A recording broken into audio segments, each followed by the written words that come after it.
What I'm going to go over today is just different ideas to think about as far as doing push-ups.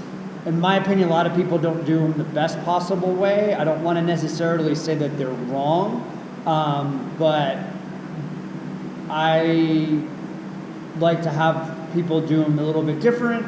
Then you'll see a lot of other people do them. I like to try to create some tension before I even start, and I also like to try to keep, I try not to put too much stress on the shoulders, especially the anterior deltoid. I try to really make sure that it's concentrating on the chest. Okay, so first thing I want you to do would be to just get on your hands and knees as if you were going to do a push-up where all you had to do was just lift your knees up. Okay, so if I was like this, all I'd have to do is just lift my knees up and be right into the push-up position. Okay, so I want you to start from there. And then from there, I want you to think about screwing your arms, like say there's drill bits or something like on the end of your palm of your hands, and you're trying to screw them into the ground. All right, so you're gonna go like that. Another way to think about it is just act like you're holding a bar in between your hands, and you're trying to bend that bar. Okay, so when that happens, notice how my arm, so if I'm like this and I start to screw that in or bend that bar, my arm starts to come in. All right, so what this is doing is setting me up for a really good push-up. So I'm also activating my shoulder, I'm also activating my lat when I do that, so I'm creating tension to make the push-ups be stronger in the push-up also.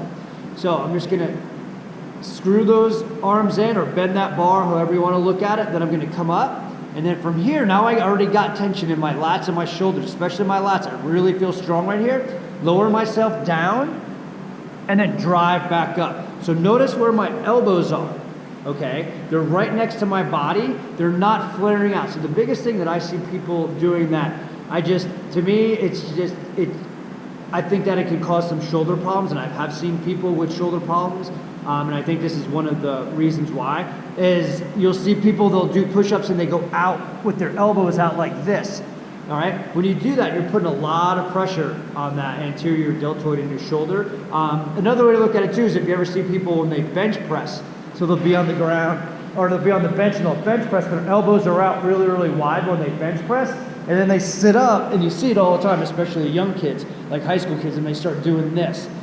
That's the same exact movement as the push-up, except you're pushing weight away from you instead of pushing your body away from the ground. So it's still the same idea, it's still the same concept. So you want to just create that tension by screwing your arms into the ground, your hands into the ground, then you're here, and then keep your elbows nice and close, and then drive up. Okay, so from here, from the side, I'm here, I get that tension, I create that tension, then I come up, lower myself down, drive back up. Okay, so I hope that helps you with your push-ups. I hope you're able to do some more, creating that tension, and also feel it more in your chest instead of just feeling it in your shoulders or feeling too much in your shoulders.